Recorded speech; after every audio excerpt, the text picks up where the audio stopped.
जोधपुर स्थित केंद्रीय शुष्क क्षेत्र अनुसंधान संस्थान किसानों की आय बढ़ाने में महत्वपूर्ण भूमिका निभा रहा है। केंद्र और राज्य सरकारें किसानों की समृद्धि को लेकर गंभीर है और इसी दिशा में काजरी लगातार काम कर रहा है। काजरी द्वारा विकसित भगवा वैरायटी और सुपर भगवा अनार ने पश्चिमी राजस्थान के किसानों की आय बढ़ाने में अहम योगदान दिया है। संस्थान किसानों को इन उच्च गुणवत्ता वाली अनार किस्मों के बारे में जानकारी दे रहा है और उनके लिए विशेष प्रशिक्षण और कार्यक्रम भी आयोजित कर रहा है।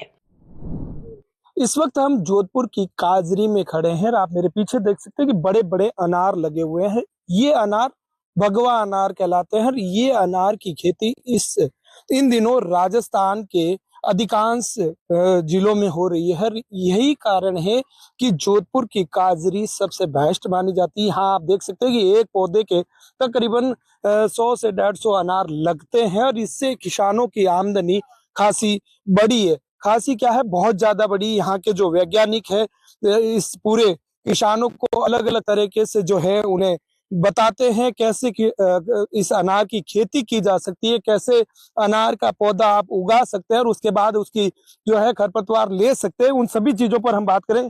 सर, आपसे जानना चाहेंगे ये अनार पहले तो कौन सी किस्म है, दूसरा हम ये भी जानना चाहेंगे कि किसानों को इससे कितना फायदा हुआ है। नमस्कार सर, ये जनरली यहाँ पश्चिमी राजस्थान में भगवा वैरायटी चलन में है और उसमें अपग्रेडेशन करके सुपर भगवा भी आई है और उसका टिश्यू कल्चर मटेरियल किसान लोग काम में लेते हैं प्लांटिंग मटेरियल के तौर पे।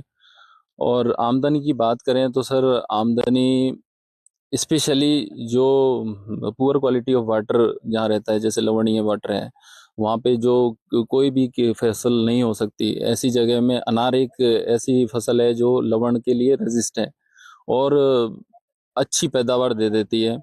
तो दुगनी नहीं सर, 10 गुनी भी आय बढ़ जाती है अगर इस ऐसे एरिया में करते हैं किसान। लेकिन वर्तमान में थोड़ा वातावरण परिस्थितियों में परिवर्तन आया है तो बीमारियों का प्रकोप ज़्यादा हुआ है सर। रेनफॉल जैसे यहाँ पे बढ़ा है तो फंगल बैक्टीरियल डिजीज का प्रकोप बढ़ा है। तो किसान को शुरुआत से ही कल्चरल प्रैक्टिसेस के तौर पे सारी चीज़ें न्यूट्रिएंट मैनेजमेंट से लेके और बाकी कल्चरल प्रैक्टिसेस प्रूनिंग वगैरह जो इसमें मेन कंपोनेंट होता है इनिशियल स्टेज पे, कि एक पौधे की प्रूनिंग इस तरीके से की जाए कि उसमें अच्छे से अच्छे फ्लावर सेट हो। तो इन सब चीज़ का अब किसान को ध्यान रखना पड़ेगा। अच्छा, औसतन बात करें तो एक पौधे में कितने अनार लग जाते हैं अगर सर औसतन आप देखिए औसतन, अब इसी पौधे को मैंने डेमो के तौर पे रखा है, इसको हार्वेस्ट भी नहीं किया है जबकि राइपन हो चुके हैं काफी फ्रूट्स। एक पौधे में इसमें 200 हाँ 200 प्लस भी हो सकते हैं, लेकिन 200 तो है ही है। आप इधर देखिए, दिखा रहे हैं, एक बार आप देखिए कि कितने जो है अनार यहाँ पे पूरा पौधा जो है अनार से लथपथ है। यही कारण है कि एक पौधे से तकरीबन 200 से अधिक क्या लेकिन सर इसमें 200 पे ठीक है, आप जा रहे हो, पौधा तो लगभग बता रहे हैं दे रहा है 200। लेकिन अगर आपको एक्सपोर्ट क्वालिटी अच्छा है ना, जो अच्छी क्वालिटी 300 ग्राम की अपन साइज की बात करें, वेट की बात करें, जैसे ये कुछ क्वालिटी मैंने रख रखी है सैंपल के तौर पे, तो अगर इस क्वालिटी का आपको अनार प्रोड्यूस करना है तो पर प्लांट आपको 80 to 100 ही फ्रूट्स रखने हैं ताकि न्यूट्रिशन का प्रॉपर फ्लो हो सके और एक समानता से पूरा पोषण उनको मिल सके और वो प्रॉपर साइज ले सके। अब इन फ्रूट्स में नंबर्स है लेकिन साइज उस लेवल की नहीं है तो प्राइस आपको मिलेगा नहीं।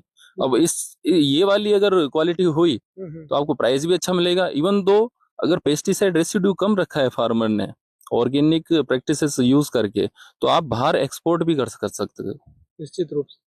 ये है सर। अच्छा, किसान की बात करें, क्योंकि अब तो बहुत ज्यादा लोग अनार की खेती करना शुरू कर चुके हैं।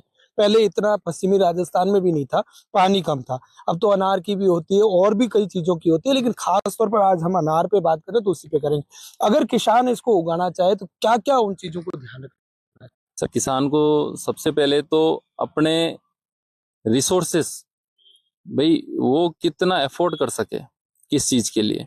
जनरली हो क्या रहा है, रिसोर्सेज का ध्यान नहीं रख के और किसान जो जहाँ उसको 2000 पौधे लगाने चाहिए रिसोर्सेज को बेस पे, वहाँ 5000 ले रहा है, फिर उसको मैनेज नहीं कर पाता है।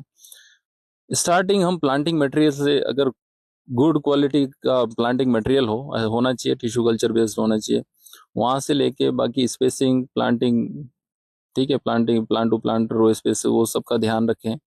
फिर बाद में न्यूट्रिशन की अगर पूरा प्रॉपर ध्यान रखें, जैसे 3 साल से ये क्रॉप पैदा देना चालू हो जाता है, तीसरे साल ही जो जितना खर्चा लगाया है आपने, तीसरे साल रिकवर हो जाता है सर, अगर उसने प्रॉपर न्यूट्रिशन का भी ध्यान रखा है तो। और बाद में फिर वो बढ़ता जाता है। जैसे 7-8 साल का अगर पौधा है तो एक ही पौधे पे आप सोच लिए 80 टू 100 अगर ग्राम का है और 100 रुपीज अगर पर केजी रहा है तो एक ही पौधे से काफी आमदनी हो सकती है। यानी निश्चित रूप से जिस तरीके से सरकार कहती है कि किसानों की आमदनी 2 गुनी 4 गुनी हुई है, 2 गुनी बढ़ी है, तो अब इससे निश्चित रूप से लग रहा है कि किसानों की आमदनी तो बढ़ ही रही है। अनार से तो बढ़ रही है सर। अब वही है कि उनको ट्रेंड ख्याल होना रखना पड़ेगा। पड़ेगा। फेस कृषि एक ऐसा क्षेत्र है सर, हमेशा चैलेंजेस आते रहेंगे। तो वातावरण परिस्थिति जैसे जिस तरीके से परिवर्तन हुआ है उस तरीके से किसान को भी वेदर को फोरकास्टिंग और उन चीजों का ज्यादा ध्यान रखना पड़ेगा। साथ ही किसान यहाँ आते हैं सीखने के लिए कुछ सर करने। किसान आते हैं डेमो के तौर पे। हमने पर्टिकुलर जनरली कैनोपी की वजह से बाकी फ्रूट्स नहीं दिखते, लेकिन ये इनको एक्सपोज किया गया है कि ताकि दिखे कि एक प्लांट पे इतने फ्रूट्स है और ये क्वालिटी के हैं। तो आते हैं सर किसान, डेमो देख के जाते हैं, उनका विश्वास बढ़ता है कि जब यहाँ हो रहा है तो हमारे बीमारी क्यों, बिल्कुल है ना। तो हम बताते हैं कि हमने क्या क्या चीज का ध्यान रखा है जिससे कि बीमारी का प्रकोप कम से कम हुआ है।